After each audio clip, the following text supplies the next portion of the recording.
Le suspense. Suspense. Bonjour à tous. Alors, je Bonjour. vais regarder qui est en ligne du coup. Donc on a pour le moment donc Émilie, Nancy Jarosson, Jessica. Bonjour Jessica, enchantée. Et on est en train d'attendre les participants. Bonjour Jessica, bonjour Samantha. Alors, on attend encore quelques temps. On a quelques connexions qui doivent arriver. On va attendre un petit peu.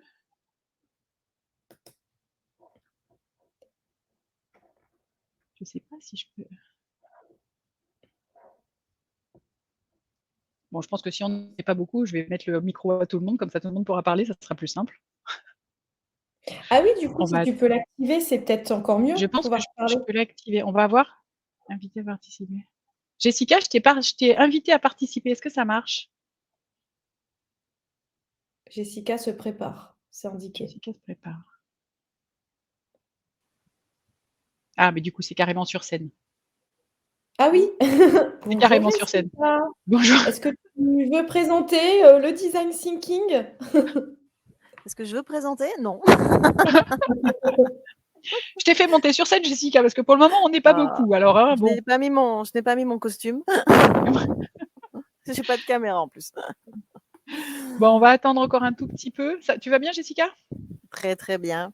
Ça Et va? vous, là-bas, tout le monde va bien? Écoute, ça va. Il fait pas très beau ici. On Ouais, n'est pas sous nous le non plus. soleil. Hein. Toi non plus? D'accord.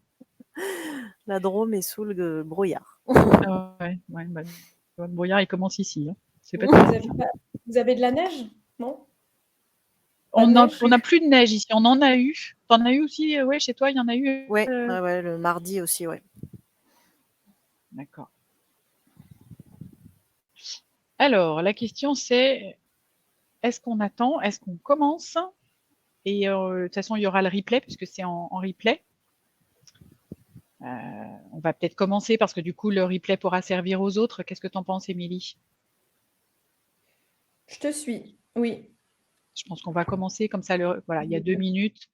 On va commencer pour regarder le timing. Jessica, est-ce que tu veux que je te laisse le micro? Comme ça, Non, mais je l'ai coupé. Ouais si bon. j'ai besoin, du coup, je poserai une question. Merci. Voilà, ça marche. Et puis, je te refais monter sur scène si tu vois que tu as des questions à la fin. Ça marche? Super, Allez, merci. Alors, il faut que j'arrive à enlever.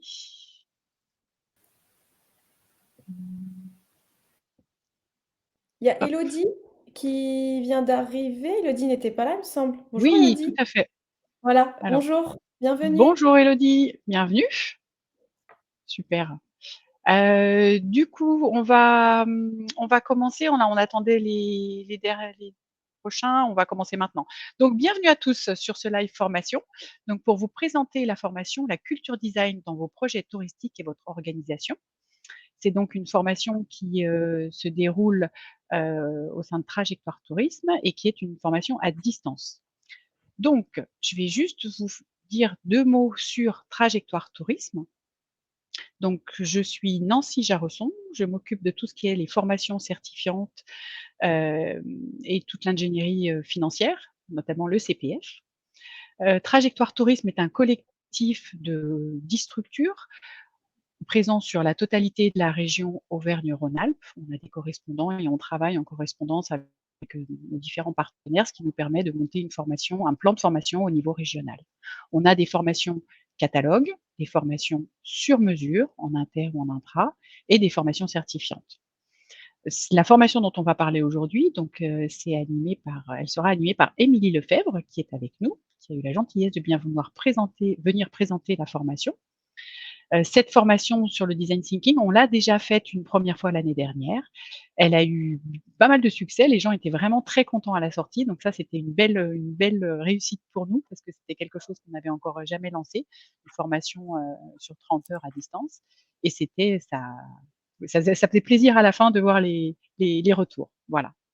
Donc, je vais laisser la parole à Émilie qui va pouvoir vous présenter la formation et le design thinking. N'hésitez pas à poser des questions dans le chat si vous en avez, et puis on prendra le temps de répondre au fur et à mesure, vu qu'on n'est pas énormément, je pense.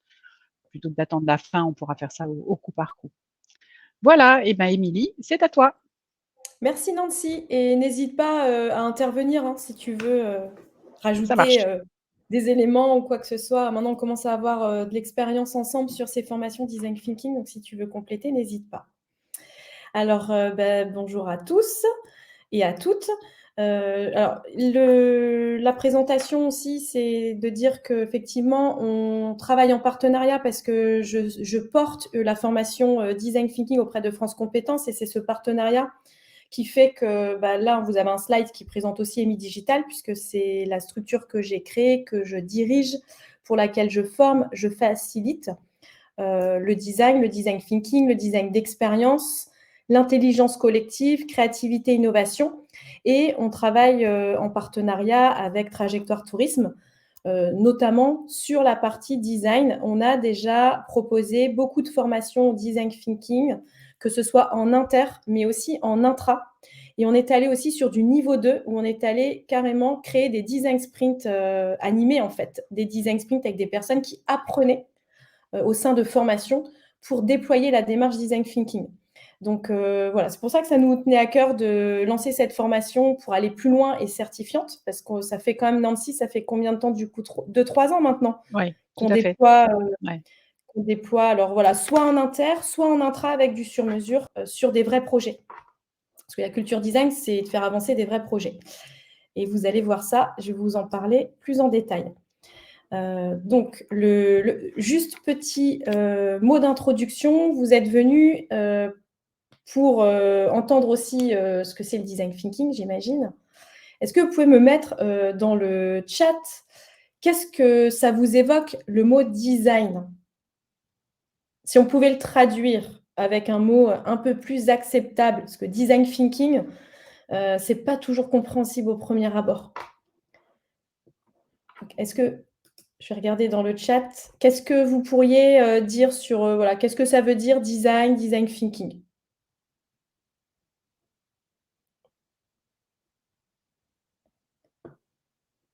Élodie, Jessica, peut-être une idée à nous partager? Un mot? Un mot. Si on devait le traduire. Style. Ah voilà, ça va être intéressant ça. Le style. OK. Eh bien, merci Jessica. Comme ça, je vais pouvoir rebondir sur là où je voulais vous emmener. Le design, on le traduit plutôt par le mot conception. Donc, des stratégies quand on fait du design, on est plutôt dans de la stratégie de conception, plutôt que ce qui est beau et ce qui est l'apparence, le côté esthétique des solutions. Donc, nous, on va vraiment aller en profondeur pour comprendre comment ça marche. Et comme disait Steve Jobs, la plupart des gens font l'erreur de penser que le design, c'est l'apparence. Le design, c'est comment ça fonctionne. Donc, quand on explique qu'est-ce que le design thinking, c'est plutôt de dire qu'on va aller utiliser, s'inspirer des méthodes de pensée, des méthodes de travail, des designers, des concepteurs de solutions. Et pour ça, on va suivre un process, on va avoir des outils, un état d'esprit, et on va le dérouler là. Je vais vous le dérouler dans la présentation. Mais vraiment, on cherche à concevoir des solutions et à répondre à des problématiques. À partir de là, on peut dire donc que le design thinking, c'est effectivement une démarche. C'est la démarche de vouloir répondre à des problématiques, c'est la démarche de vouloir proposer des solutions nouvelles, différenciantes, là où aujourd'hui on n'avait pas de solution, ou plutôt là où aujourd'hui émergent des nouveaux usages, des nouveaux besoins qu'on n'avait pas l'habitude de rencontrer avant, donc notamment dans le tourisme. Ces dernières années, on a été vraiment chamboulé sur, mais en fait, les attentes des touristes sont différents, les attentes des territoires, les usages, les tendances. Et du coup, nous, on va utiliser une démarche de designer, de dire, on va embrasser les contraintes. OK, on a des nouvelles contraintes, mais du coup, ça va devenir des opportunités pour nous de proposer des choses nouvelles. Ça, c'est la démarche. Après, c'est l'état d'esprit. L'état d'esprit, quand on fait du design thinking, on s'intéresse au collectif, on s'intéresse au collaboratif, on s'intéresse aux alliances et aux partenariats qu'on peut faire en interne d'une équipe, mais aussi à l'externe. Donc, on va être plus dans l'état d'esprit de construire et faire ensemble. Ça, c'est un premier point. Après, on est beaucoup plus tourné vers l'utilisateur en tant qu'humain et moins en tant que cible marketing. Donc, qu'est-ce qu'il vit, qu'est-ce qu'il ressent, qu'est-ce qui est important pour les gens pour qui on veut proposer des solutions. Donc, on va être dans un état d'esprit d'empathie et d'écoute, d'ouverture. On est aussi dans un état d'esprit d'expérimentation. On se dit, on va on va tester des hypothèses, on va expérimenter, on va aussi apprendre par l'erreur et on va avancer de manière itérative. C'est-à-dire qu'on essaye des premières solutions et on les améliore, en fait, par l'expérience. Et pour tout ça, il nous faut des outils. Et les outils, ça va être des choses très concrètes qui vont être, par exemple, des personas, qui vont être des cartographies d'expérience, des types d'ateliers de créativité, faire du prototypage, mener des tests utilisateurs.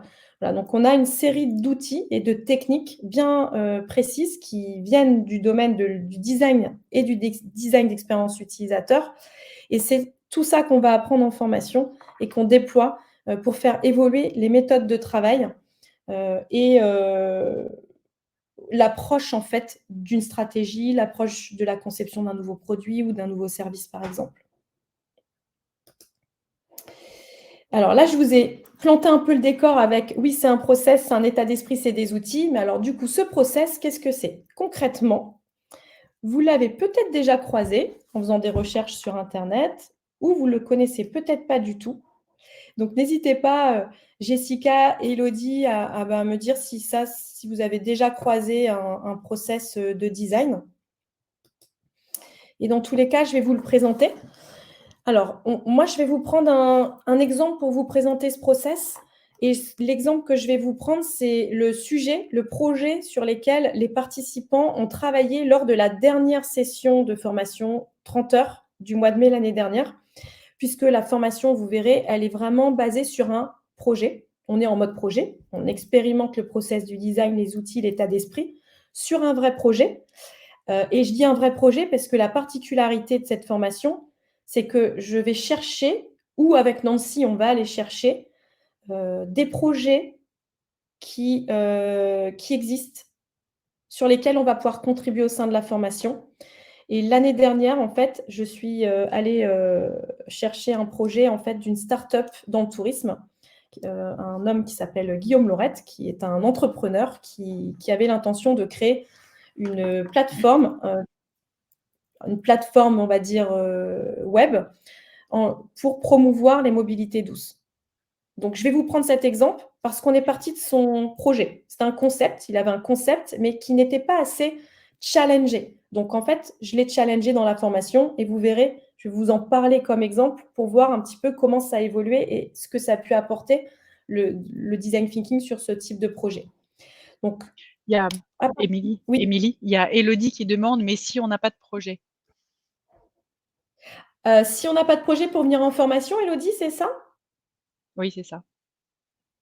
D'accord, il n'y a pas de souci parce qu'en fait, moi, j'apporte un projet qui va être, expérimenté en collectif. Donc il n'y a qu'un seul projet pour le groupe. C'est un projet de groupe.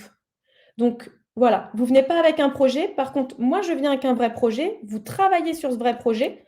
On travaille avec la méthode pédagogique, j'explique, la méthodo, on fait un peu de théorie, on pratique étape par étape, on débriefe, on décortique les outils, on avance et après on passe l'assertif et on fait un gros débrief sur mais comment moi maintenant je peux l'utiliser, au sein de ma structure.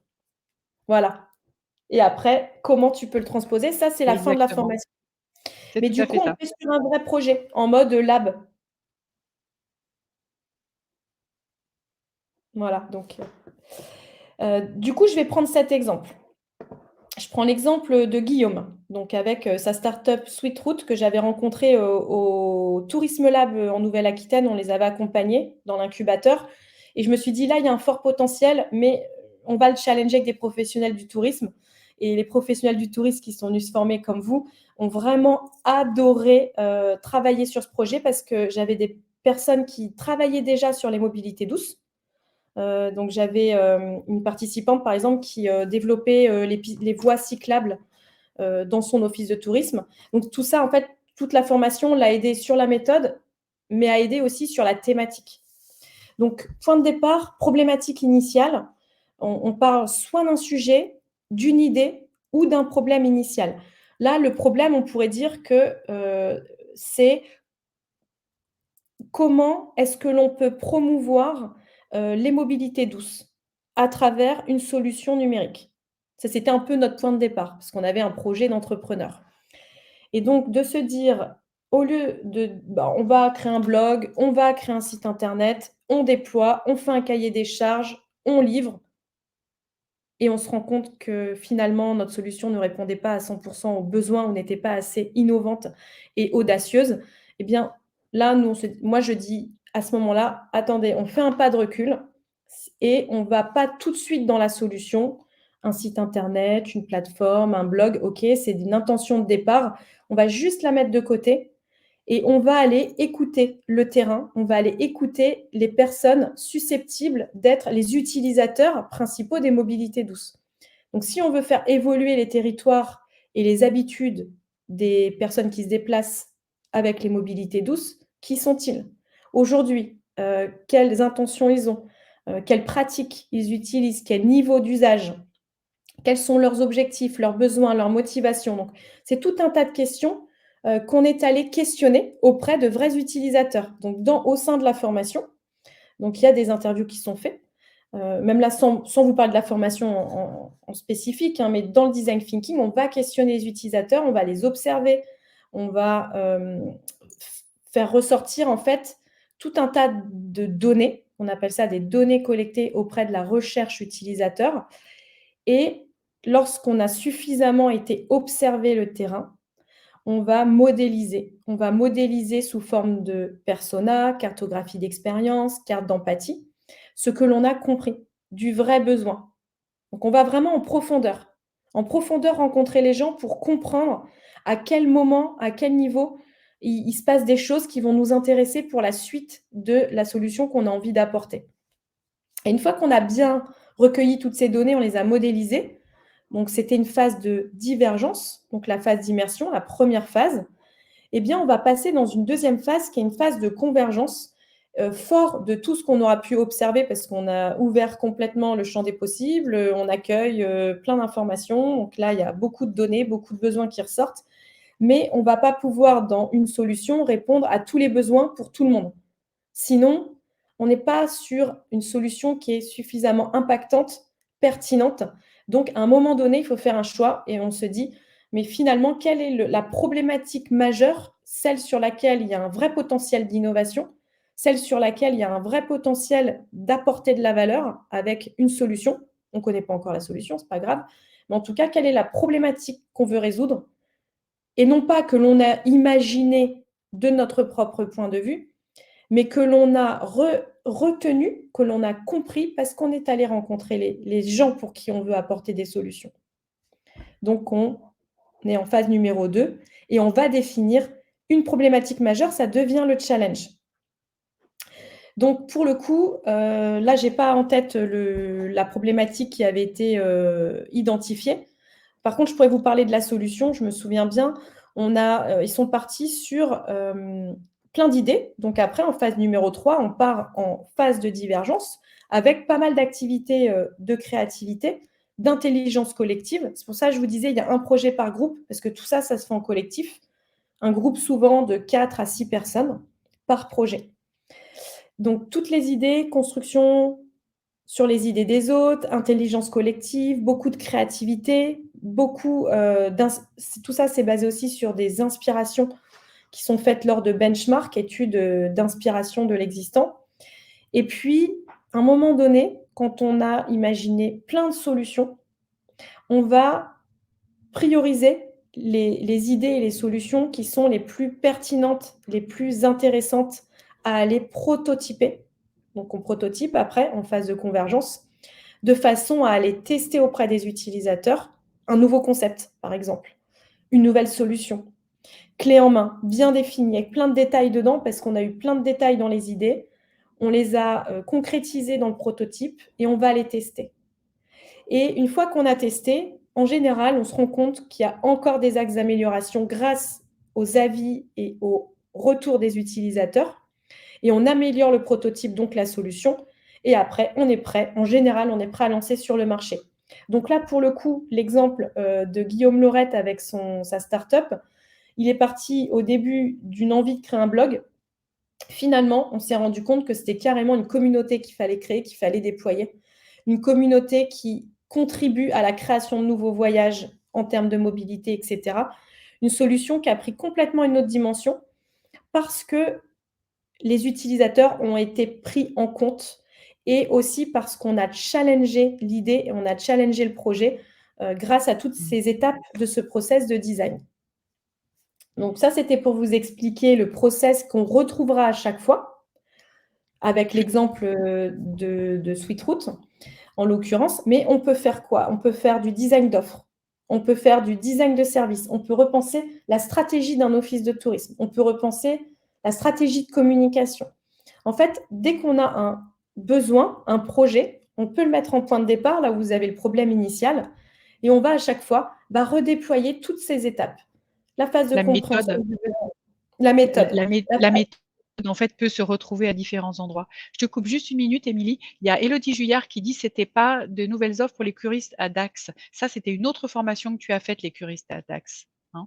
Alors, je peux donner la dernière fois, j'avais donné l'exemple des curistes à Dax. C'est Mais c'était exactement l'exemple. Mais par contre, là, en fait, l'exemple qu'on vient de donner, c'est l'exemple, c'est c'est ce qui a été pris comme projet lors de la dernière formation, qui a eu lieu au mois de mai, en fait. C'est pour ça qu'on était sur cet oui. exemple-là. Là, je vous ai présenté le process avec l'exemple de Sweetroot, qui est plutôt une start-up dans le domaine du tourisme, bon, pour vous inspirer. Après, j'aurais pu prendre tous les autres projets sur lesquels on a l'expérience, mais effectivement, il y avait ce projet à Dax qui était de proposer des nouvelles offres pour les curistes. Et ça, je vais vous en parler tout à l'heure en exemple. J'ai un petit exemple dessus à vous montrer. Est-ce que déjà pour la démarche de conception, de se dire qu'on ne va pas tout de suite foncer tête baissée dans une solution, mais on fait un grand pas de recul et on se dit, OK, finalement, qui sont les parties prenantes? Les utilisateurs, les usagers, les touristes, les sociopros, tout dépend en fait de la problématique initiale. Qui sont-ils?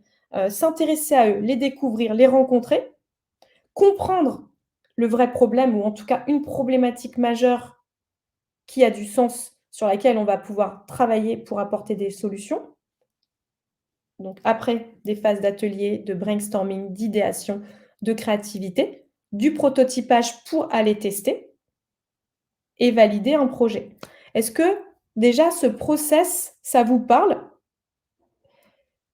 Vous l'avez compris la manière dont je l'ai présenté? En tout S'il y a cas, une là, s'il y a des l'idée, c'est questions, vous bien. le dites. Ouais. L'idée, c'est bien dans la formation d'avoir un exemple que tout le monde va travailler sur le même projet. Mmh. Il y aura pas, autant de projets que chacun arrive pas avec son projet. En fait, on est bien sur une phase d'apprentissage de la méthode que vous allez pouvoir ensuite repositionner un peu partout. Oui, et justement, dans les principes clés du process, il y a l'empathie, je l'ai dit tout à l'heure. Donc le design thinking, c'est effectivement cette grosse phase d'immersion qui est vraiment, mais vraiment négligée, hein. La plupart des projets, des personnes que j'ai formées, des collectivités, des entreprises, en fait, ne font pas ce travail-là. Et quand ils découvrent la puissance d'aller observer sans juger, sans interpréter, et après de commencer à transformer cette matière comme finalement une source d'innovation, eh bien, on se dit mais en fait, pourquoi on ne l'a pas fait avant? Donc finalement, c'est du bon sens, mais souvent on le néglige et on préfère lancer des solutions et se rendre compte que ce n'était pas suffisamment efficace. On repart en arrière, on améliore, mais le problème, c'est qu'on a perdu beaucoup de temps, beaucoup de moyens, beaucoup d'énergie, parfois de la motivation. Donc là, c'est repasser bien par cette phase d'immersion. Le deuxième point qui est très important, c'est la collaboration. En design thinking, on ne travaille pas tout seul dans son coin. Donc, c'est pour ça que vous ne venez pas en formation avec votre projet tout seul à travailler votre projet. On apprend à travailler en collaboration et vous verrez que donc là, moi, je vais l'animer personnellement, la formation. Et donc, je peux parler en mon nom. J'ai une casquette de formatrice, mais je déploie aussi ma casquette de facilitatrice d'intelligence collective. Et vous verrez que j'utilise des icebreakers, je vais poser des questions, je vais poser un peu comme des questions de coaching d'équipe. Il y a vraiment toute une série en fait d'éléments qui vous amènent à mieux collaborer. Et ça, c'est aussi super important pour la force du collectif. Voilà. Et l'itération, le fait de dire on teste, on améliore et on est en amélioration continue. Émilie, il y a par rapport à la question que tu avais posée, donc Jessica qui a dit que oui, elle avait déjà travaillé sur cette méthode avec ERCOP, TEPN avec la région. Et Jessica D'accord. demande aussi, donc Elodie disait que c'était bon pour elle, elle avait compris, et Jessica demande si c'est bien, donc c'est toi qui proposes le sujet à étudier. Oui, en général, j'amène le projet. Alors, on le voit, on le valide avec Nancy. Le but, c'est, en fait, soit ça peut venir des personnes du groupe. Donc là, je suis transparente, hein, on discute, même si on est en webinaire.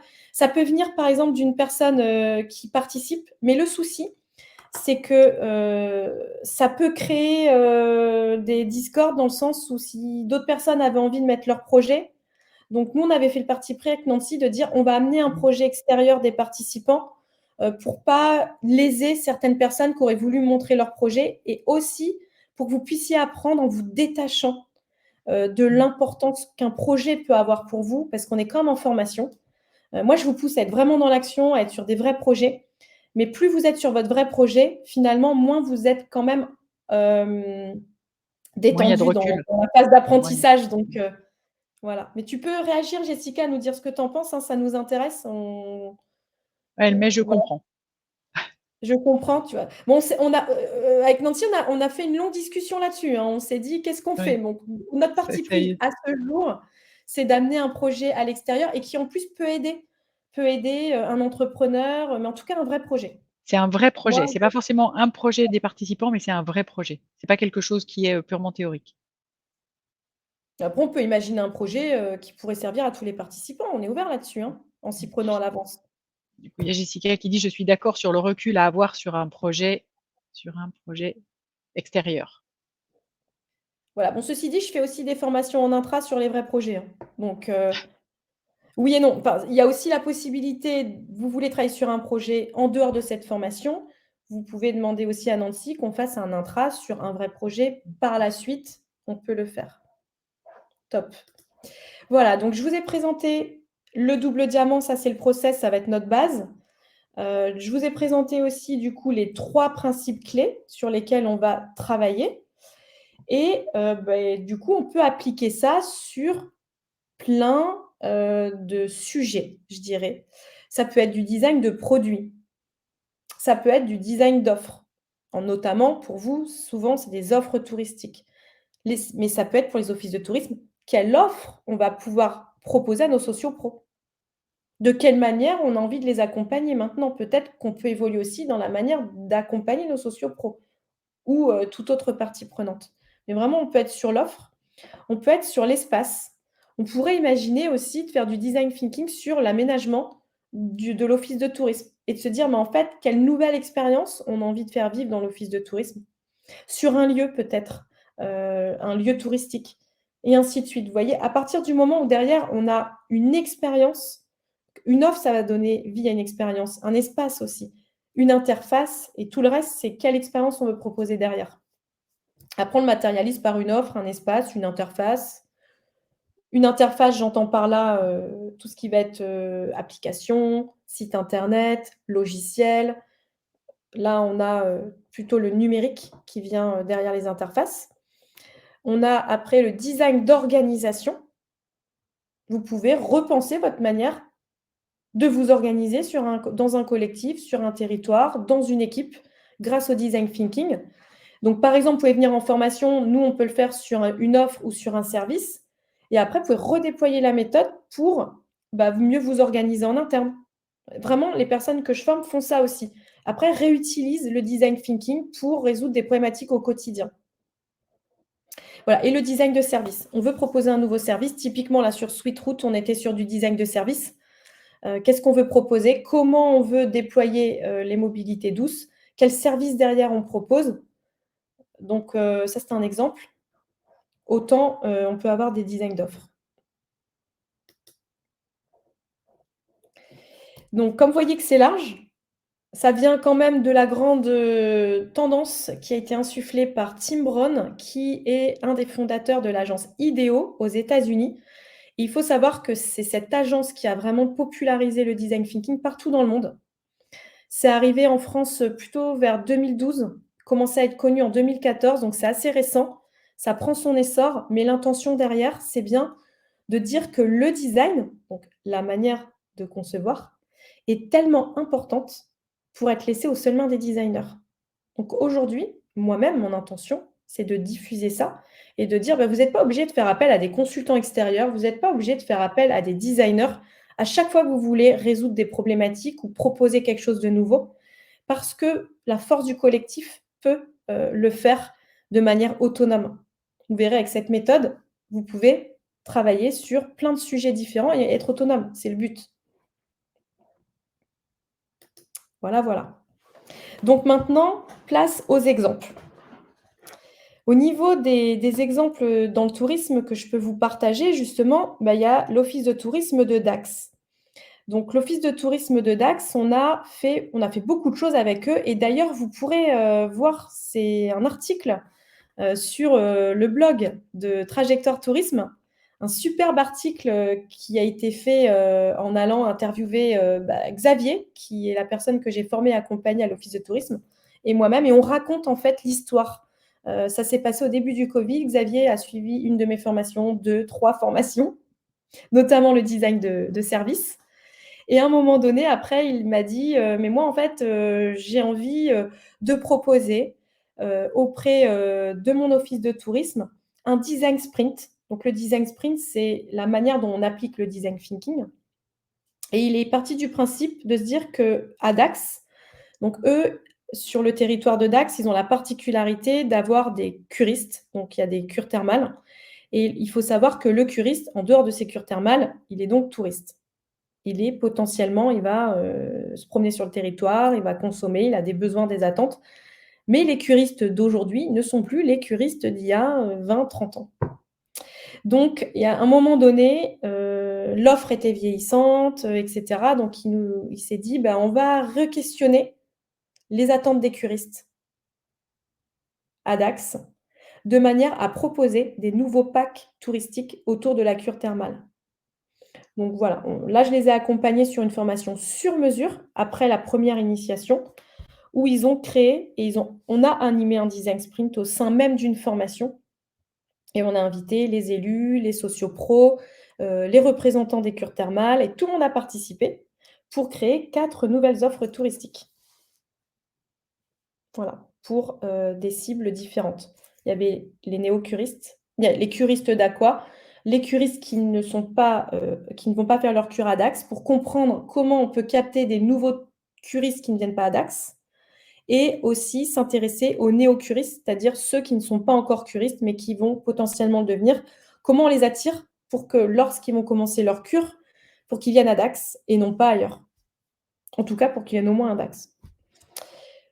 Voilà, donc Élodie, est-ce que c'était ça le sujet que tu avais entendu? Oui, c'était bien ça.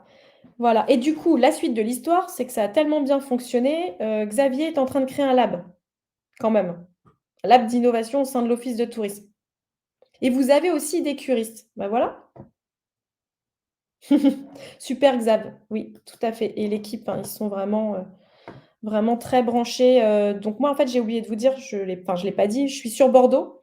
Je travaille beaucoup en Nouvelle-Aquitaine et il faut savoir qu'aussi bien avec Trajectoire Tourisme, il y a beaucoup, de parcs naturels notamment qui se sont mis à travailler de cette manière et on a aussi sur la Nouvelle-Aquitaine une grande tendance et d'ailleurs, je vais vous en montrer. Bah, je vais parler tout de suite des PNR du coup. La Fédération nationale des parcs naturels de France qui nous a contactés pour, pour animer un design sprint de 5 jours complètement à distance avec 38 participants. Donc on a divisé en 4 sous-groupes de travail, 4 projets, 4 facilitateurs et donc l'objectif était de concevoir des offres touristiques qui étaient alignées avec les valeurs parcs et notamment autour du tourisme durable, local et responsable. Donc on est parti de 4 personas, donc 4 types de voyageurs. Enfin, notamment, on avait, la famille, qui souhaitait faire un séjour des séjours courts, pour, vivre des expériences inspirantes en termes d'éco-responsabilité. On avait les jeunes couples qui voulaient faire de l'itinérance, les couples seniors qui étaient plus, sur, la découverte, la rencontre sur le territoire et un autre groupe qui travaillait sur, l'accueil des séminaires d'entreprise. Comment un parc naturel peut accueillir, des groupes d'entreprises qui viennent faire des séminaires. Et donc 4 offres ont été produites en suivant tout le process double diamant et sur la base des 4 offres, on est allé voir les dénominateurs communs des offres et on a même été créer un outil qui s'appelle un canevas d'offres touristiques dédié après à diffuser dans tous les parcs naturels pour qu'ils puissent se poser les bonnes questions et concevoir, être guidés en fait dans la conception des offres. Donc on est parti de 4 offres sur 4 sujets et derrière, ça a permis de déployer à grande échelle sur plusieurs parcs. Voilà, je reviens maintenant un petit peu en Nouvelle-Aquitaine. Donc, je vous disais qu'il y avait quand même une grande, mouvance sur l'usage du design thinking, dans les Landes, vers Dax, et autour de Bordeaux. Et notamment, on a accompagné 4 offices de tourisme pour vous montrer un autre exemple d'application du design thinking. Là, on était plus sûr de l'offre, mais 4 offices de tourisme se sont dit: «On a envie de réenchanter notre accueil. On veut accueillir de manière différente et on veut, se présenter différemment par rapport, à aux personnes qui viennent chez nous, mais de manière physique et de manière digitale».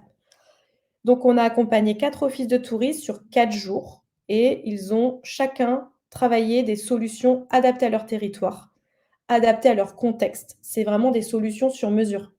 Donc chaque office de tourisme a ses particularités, donc avait ses problématiques et avait sa solution.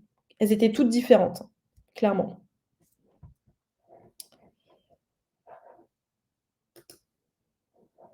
Un autre exemple pour, l'idée là, c'est de vous inspirer dans la variété de ce qu'on peut faire avec le design thinking et ce fameux process en double diamant. Pendant le confinement, les hôtels, vous vous souvenez, ont été, confinés. 1er confinement, réouverture en dernière minute et il faut savoir que, enfin, vous le savez, je pense que les personnels des hôtels ont été en souffrance, mais extrême. Ça a été, enfin, en tout cas sur les hôtels Diana, c'est une chaîne d'hôtels qui nous a appelés. Ils nous ont dit, lors du 2e confinement: «Là, mes équipes sont terrorisées, ils sont chez eux confinés. On va ouvrir peut-être dans 2 semaines, 3 semaines, on ne connaît pas la date». Mais ils ont tellement souffert lors de la dernière réouverture que j'aimerais, c'était le dirigeant, hein, des hôtels m'a dit: «J'aimerais qu'on puisse travailler la cohésion d'équipe, remotiver les équipes pour qu'elles s'organisent et qu'elles gèrent bien la reprise». Donc là, on a appliqué dans 4 hôtels le design thinking sur comment nous organiser pour la reprise post-confinement. Et la phase d'immersion, ils l'ont fait sur leur première expérience, comment ils ont vécu, l'expérience négative. On l'a décortiquée, on a essayé de la comprendre pour, en tirer des conclusions, définir une problématique principale, trouver des solutions simples et faciles à mettre en œuvre rapidement et ils ont mis en place des solutions qui étaient largement à leur portée. Ils ont recréé de la cohésion, recréé du lien et ils sont repartis, beaucoup plus prêts à la réouverture grâce à ce temps, de cohésion et d'avoir vécu la démarche, en fait, du design thinking.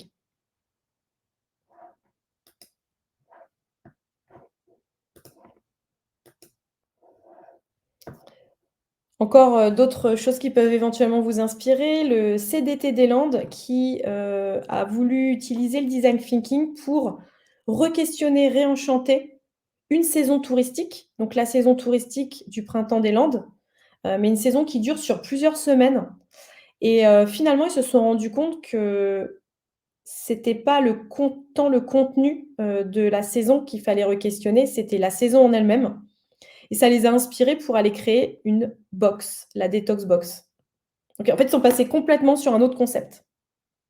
En requestionnant en fait un événement, une saison touristique qui avait lieu depuis des années, ils se sont rendus compte qu'ils pouvaient créer un nouveau produit plus attractif. Autre exemple avec Trajectoire Tourisme. Alors là, on n'est pas sur la formation certifiante à distance parce que on formait déjà avant au design thinking avec Trajectoire Tourisme. On était sur des sessions en présentiel que nous avons toujours, d'ailleurs, de disponibles, il me semble. Ouais. Oui, Nancy? Non, effectivement, celle-là, c'était la formation en présentiel, donc c'est qui a eu lieu il y a 2 ans. Et il y a 1 an? Non, attends, il y a 1 an? Non, c'était il y a 1 an, autant pour moi. Non, mais j'ai un C'était doute. l'année dernière. Ça passe trop vite. Et du coup, celle-ci, je l'ai faite en octobre aussi pour Auvergne-Rhône-Alpes Tourisme à Aurillac en intra. Voilà. Donc, je ne l'ai pas mis en exemple là, parce que je ne peux pas vous montrer tous les exemples. Le but, c'est de voir la variété. Donc là, on est parti sur cette formation c'est donc une formation de 21 heures en présentiel. La problématique, c'était de proposer des offres touristiques permettant de reconnecter les urbains à la nature, faciliter l'accès à une expérience active, authentique et dépaysante hors des sentiers battus. Et le résultat, donc les participants ont prototypé, vous voyez sur la photo, on voit un peu le prototypage là de l'interface, du séjour, et voilà, de la mise en scène en fait de l'expérience du séjour à proposer à des touristes. Donc une box, c'est donc un week-end surprise en Ardèche composé d'une box sensorielle, un jeu de pistes, des rencontres, des activités et des offres personnalisées. Donc quand je vous dis ça, c'est clairement un résumé, hein. Vous avez tous les détails. En design thinking, on travaille le détail. À quoi ressemble cette box? Sensorielle, très bien, mais quel sens? Comment on stimule les sens? À quel moment du parcours client? Un jeu de piste, très bien, mais comment ça fonctionne? Moi, je challenge vraiment sur comment ça marche concrètement. Donc là, c'est vraiment, je vous résume, mais le prototype sert à expliquer le détail du design et donc de la conception et d'expliquer comment ça fonctionne concrètement. Voilà pour cet exemple. Nancy, tu veux peut-être rajouter Non, quelque chose sur ton juste pour dire expérience, l'ambiance? juste pour dire qu'effectivement, il y avait dans la formation, il y avait Mylène qui est la collègue d'Elodie Fex qui nous écoute aujourd'hui. C'était avec sa collègue. Oui, du coup, tu vois ta collègue, exactement. Non, c'était juste pour dire qu'effectivement, ça, c'était une formation qui était en présentiel et on a fait le choix de la formation certifiante à distance pour vous donner aussi des outils euh, de design thinking à distance. Ça vous donne en fait la méthode et en plus les outils pour le faire à distance si nécessaire. Oui, ça, c'est un gros Voilà. plus de faire à distance, effectivement, parce que comme vous l'avez vu, rien que par exemple, l'exemple des PNR, on a quand même fait un design sprint de 5 jours totalement à distance avec des super témoignages. Enfin, les participants se sont sentis impliqués, on utilise des outils collaboratifs, il y a une vraie dynamique de groupe, il y a un process qui est vivant, on ne s'ennuie pas, on est vraiment dans l'action même à distance. Et quand vous venez la faire à distance, vous avez en plus la capacité d'animer après à distance, effectivement. Mais l'avantage par rapport à cette formation, la 30 heures, c'est qu'on va beaucoup plus loin. Personnellement, quand je l'ai créée, je suis vraiment partie du besoin. Je me suis dit, s'il n'y a pas de limite de temps, enfin, on va dire, on ne va pas mettre 1 an pour se former, mais si je ne me limite pas à 1 jour, 2 jours ou 3 jours de formation, qu'est-ce que j'ai vraiment envie de faire suite à tous les retours de mes participants? Et j'ai vraiment proposé des séances avec une alternance, le fait de pouvoir faire de l'intercession, d'apprendre sur 1 mois, de donner des outils. J'ai créé un jeu de cartes, je vous en parlerai aussi, donc j'utilise tous les outils que j'ai créés et de dire que oui, on va beaucoup plus loin que la partie intense en 3 jours et en plus, elle est certifiante. Donc voilà. Et en plus, après, vous avez un coaching d'1 heure individuel, après la formation, sur comment vous pourriez le transposer dans vos projets, à vous, vos projets professionnels. Mais j'étais en train de spoiler la suite puisque je suis censée présenter quand même mon déroulé. Donc, je vais quand même vous poser la question, fort de tous mes exemples. Là, si demain, vous deviez utiliser le design thinking, admettons, vous le maîtrisez, non? Vous allez le maîtriser, ça va venir. Sur quoi, en priorité, vous pourriez le mettre en pratique? Sur quel type de projet?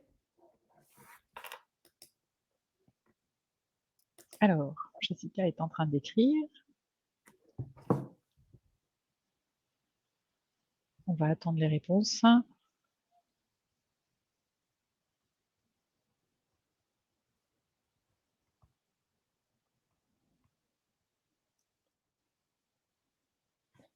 C'est en train d'arriver.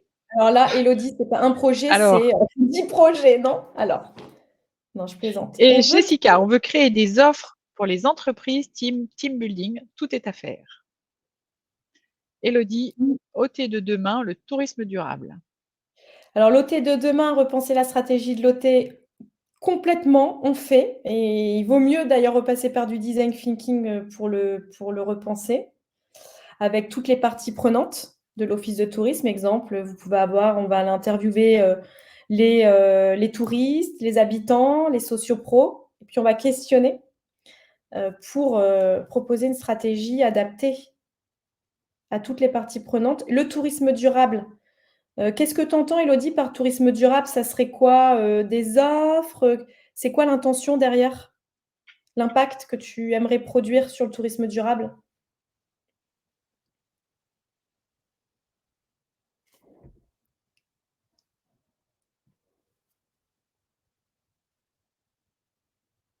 Tout le monde est en train d'écrire, du coup. C'est bien, ça donne des idées. Alors, Jessica, de nouvelles offres à Ah! créer avec nos partenaires par rapport au changement climatique, hop, dont la canicule de cet été. Élodie Juillard qui dit j'ai pas de projet mais j'ai des idées. Et Élodie Fex, la place de l'OT, RSE, la valorisation des offres existantes. Donc je vais répondre, dans l'ordre pour, Élodie, puis après je réponds à Jessica. Donc Élodie, pas de projet mais des idées, donc effectivement à discuter et puis voir, dans quel sens tu peux prendre ça parce que, je sais pas, le tourisme durable, ça peut être fédérer les acteurs, de mon territoire autour des thématiques et puis là, bah, on peut se dire, réfléchir avec des acteurs, comment, proposer, des solutions, collaboratives. Enfin, ça peut être plein de choses, effectivement. Et la place de l'OT, donc améliorer la RSE, oui aussi. Valoriser des offres existantes, voilà. Je crois que tu as une demande. Oui, tout à fait par rapport à Mylène. Et on est dessus avec Nancy. On s'occupe de vous, hein, vraiment. On vous oublie pas. On en parlait encore ce matin et il y a des personnes qui bossent sur votre dossier là ce matin, carrément. Et donc, Jessica, du coup, je reviens par rapport à ce que Jessica t'a apporté, les nouvelles offres à créer avec nos partenaires par rapport au changement climatique, dont la canicule de cet été. Bien sûr, bah, on part d'un problème. Okay. On a vécu une canicule et si la canicule recommence l'année prochaine, bah, on va du coup aller questionner l'expérience vécue cet été sur la canicule pour pouvoir anticiper des solutions à l'avance au cas où la canicule revient. Comme elle risque de revenir, je pense que ça peut avoir du sens. On veut créer des offres pour les entreprises team building. Mais oui, super. Et puis si le team building peut en plus, je sais pas, je donne un exemple, les aider à monter en compétences et à sensibiliser sur, tout ce qui va être développement durable, les gestes, responsables, donc on peut faire du team building plus responsable. Je dis ça, je dis rien, mais tant qu'à faire.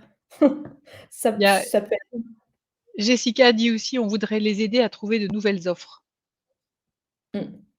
Donc là, Jessica, on va un petit peu plus loin. Ça veut dire qu'au-delà de la formation 30 heures, vous pourriez après faire la formation où vous allez apprendre, vous, à devenir des facilitateurs de design thinking et vous pourriez, vous, déployer cette démarche. Et moi, c'est vraiment ce que je souhaite.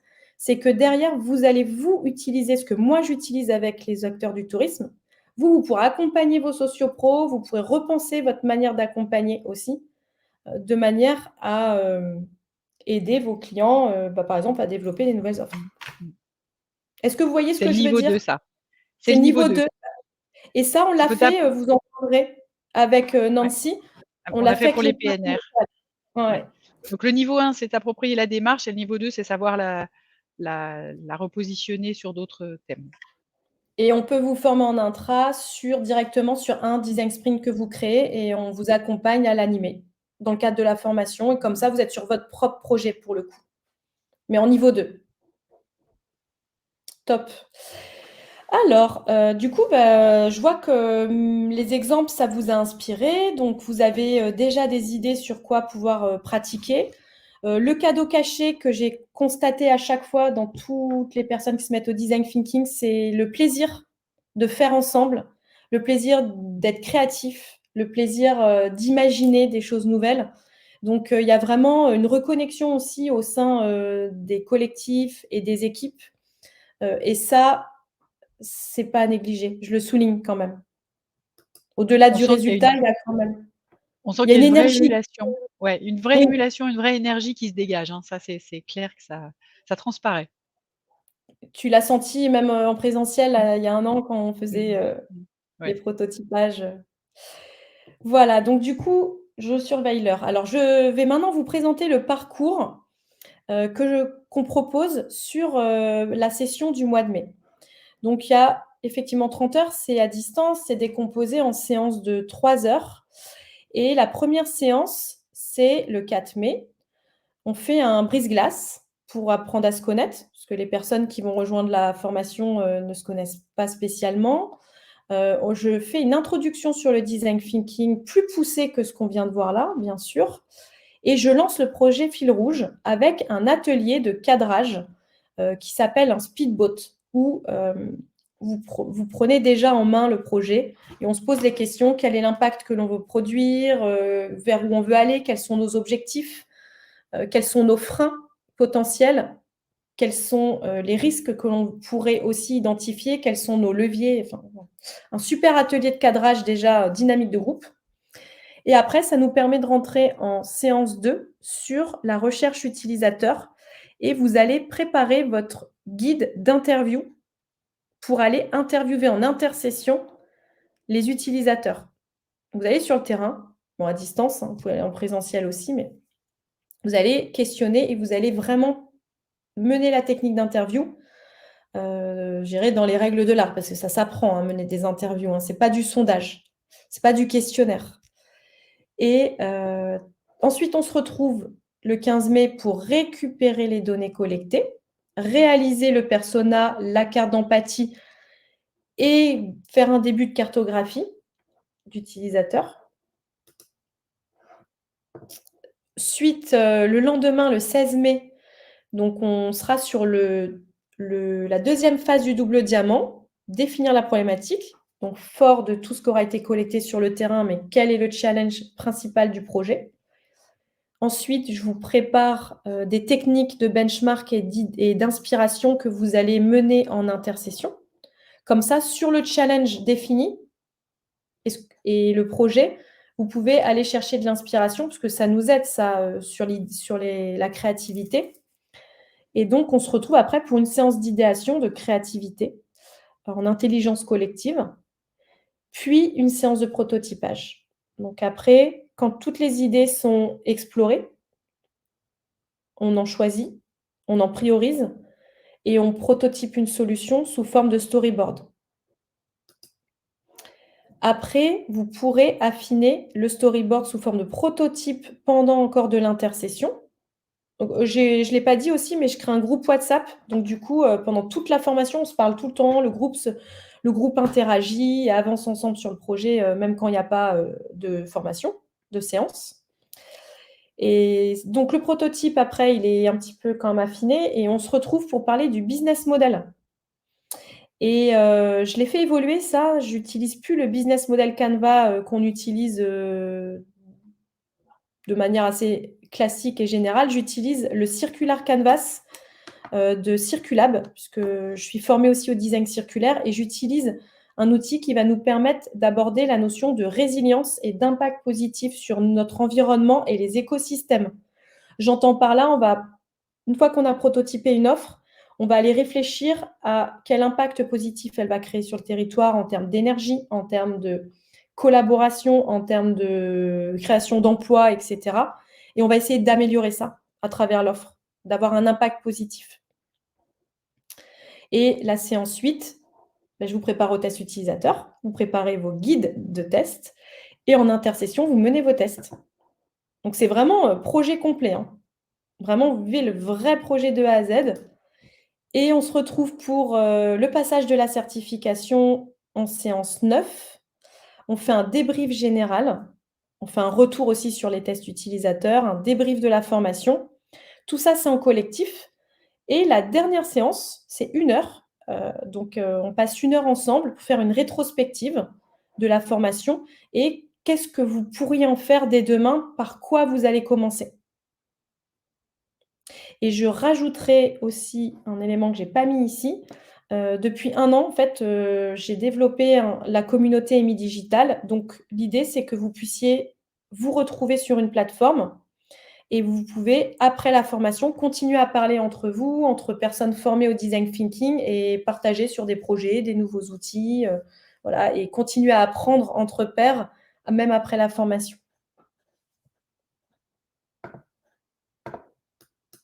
Nancy, est-ce que tu veux rajouter quelque chose par rapport au programme? Non, non, c'est bien ça. Donc toutes les séances sont à distance, ça fonctionne bien. C'est vrai que c'est prenant. C'est vrai, comme tu mets, il y a du travail intercession à faire. On est vraiment sur un cas réel, hein, donc c'est quelque chose qui est du vécu, qui n'est pas du théorique. C'est vraiment une formation pratique qui vous permet ensuite de le repositionner ailleurs, mais c'est vraiment, voilà, c'est ce qui était sorti, hein, à l'issue de la certification, c'est ce côté, mise dans enfin, être vraiment dans le bain, dans le réel, quoi. Voilà. Ah bah, je peux donner un exemple. Il y a plusieurs participantes qui l'ont mis en pratique, mais on a une participante de Chartreuse Tourisme qui m'a rappelé par la suite et elle a animé un design sprint. Ouais, chapeau, Elle l'a vraiment bravo. mis en pratique. Mmh mh. Mmh Ah, c'est chouette ça. et voilà, le but, c'est vraiment que derrière, vous allez si on passe autant de temps, c'est que vous pouvez vraiment le déployer parce que Mmh. ça a du sens pour vous et c'est, une manière de travailler que vous avez envie, de vous approprier et en plus, du coup, bah, on délivre la certif, donc vous êtes certifié au design thinking. Mmh. C'est, une certification reconnue au répertoire spécifique. D'ailleurs, vous pouvez vous inscrire avec le CPF si jamais, besoin. Oui, Nancy? ça c'est encore, oui, ça c'est la partie en fait bah, fini sur les outils et puis je parlerai du CPF après du coup. Tout à fait. Alors les outils, on utilise Mural, donc une plateforme, collaborative en ligne. On utilise des Padlets, donc des murs collaboratifs dans lesquels j'ai mis beaucoup de ressources, beaucoup de veille. Il y a un gros Google Drive dans lequel je mets plein de ressources, notamment un livret pédagogique qui fait 85 pages et qui reprend tout le process avec, toute la manière d'utiliser les outils, avec des templates, des outils pratiques que vous pourrez réutiliser. Donc les templates ici et de nombreux guides pratiques que vous pouvez déjà télécharger, sur le site EMI Digital, hein, ça, il y en a en ligne et puis il y en a d'autres que je donne en formation et on utilise aussi le jeu de cartes du design thinking, mais je pense qu'au niveau du temps, Oui, je vais peut-être pas pas. vous en dire Mmh. plus, mais voilà, on utilise, beaucoup d'outils. C'est la particularité, vraiment de cette formation. Peut-être juste pour le mural, je fais un partage d'écran, c'est cette plateforme-là et on utilise, par exemple, je vais montrer un persona qu'on fait en ligne. On a un template derrière et puis c'est des supports où, on vient tous collaborer, faire les post-it, on discute en même temps et on remplit l'outil. Voilà et on fait Là on ça le pour voit pas, toutes hein. les frais. Mmh mh. Oh! Donc juste te dire que le partage D'habitude, d'écran en fait, merci Nancy, parce qu'à chaque fois que je fais les webinaires, je suis sur mon partage d'écran. Bon, c'est pas grave, si besoin, en tout cas, on vous montrera. Mais vraiment, c'est une super plateforme où on peut produire ensemble comme si on était en réel dans la salle. Désolée, j'ai bugué. il y a Nancy, pas de je te laisse oui. présenter ça. Juste pour la partie pratique, donc la formation, elle est 30 heures à distance. Vous pouvez vous inscrire sur le site de Trajectoire. Au niveau de l'ingénierie financière, vous pouvez la financer par le plan de formation des compétences, classique. Elle est aussi finançable par le CPF, en sachant que le CPF, si vous n'avez pas la totalité de la somme, c'est possible d'avoir une dotation volontaire de l'entreprise pour avoir en fait un cofinancement. Ça fonctionne, ils abondent sur votre compte et vous, vous vous inscrivez ensuite sur la partie CPF. Donc la formation, elle est certifiante, certifiée par EMI Digital et c'est pour ça comme on est en partenariat, c'est possible c'est pour ça que vous avez la possibilité de la financer par le CPF. Voilà, donc n'hésitez pas en tout cas si vous avez des questions sur cette partie financière à me contacter pour qu'on voit ensemble comment faire et comment ça fonctionne. D'accord? Heu, voilà. Ensuite, bah, c'est ça repart sur ton Oui, donc déjà, ce qu'on va faire, on va vous partager le e-book, méthode design thinking pour que vous puissiez avoir un petit peu de matière, de lecture sur les différentes phases. Il y a le process double diamant que je vous ai montré. Puis, finalement, ce que je vous ai expliqué à travers l'exemple sur les mobilités douces, il est expliqué, dedans avec quelques exemples. Donc ça, vous pourrez déjà lire. On l'enverra parce que je pense que Nancy, tu vas envoyer le support par mail? oui, oui, oui, ça vous de toute façon là, vous allez oui, tout à fait, tout à fait. Ouais. Donc on vous mettra le PDF, de l'e-book avec Mmh. et Et voilà. attends, Donc ça, c'était juste pour vous dire rendez-vous sur Trajectoire Touriste si vous souhaitez vous connecter. Si je sais pas, on a bon, normalement là, ça fait 1 heure. Si vous avez quand même des questions, on peut peut-être juste prendre 5 minutes si vous avez des questions? Merci pour cette mise en bouche. Eh ben, exactement. merci et bah, nous J'espère aussi qu'en tout on vous cas remercie. ouais, c'était super que vous soyez là. Si vous avez des questions, n'hésitez pas, vous pouvez aussi me les envoyer par mail et moi je transmettrai à Émilie, pour qu'on puisse discuter ensemble, voilà, si vous avez des infos, Jessica, ça besoin. donne envie. Jessica, Ah ça bah, donne c'est envie, super. c'est super, merci pour ton feedback. J'espère que ça donne envie. En tout cas, franchement, je pense que ça vaut le coup, hein. Les retours qu'on a eus étaient très bons. Voilà et ben, écoutez, moi, je vous souhaite à tous de bonnes fêtes de Noël et bonnes fêtes de fin d'année, parce que je pense pas qu'on se reparle d'ici là, sans doute, en espérant vous revoir bientôt. Hésitez pas à nous donner de vos nouvelles et puis à très vite. Merci et puis Merci. bonne fête de fin d'année à vous. À l'année prochaine. Exactement et merci Émilie pour l'animation de ce live formation, c'est toujours, un Ave plaisir. avec plaisir et franchement, c'est le dernier avant les vacances, c'est le dernier de l'année donc C'était super. le C'est bien meilleur. de le faire avec vous. Maintenant, c'est Voilà. bon, tout le À monde peut l'année s'arrêter. prochaine pour de nouvelles Ça aventures. marche. Au revoir. Allez et ben, merci beaucoup et puis Bye. à très vite. Bonnes vacances à vous, oui, ça c'est tout à fait ça. Allez, à bientôt, au revoir. Bonnes vacances.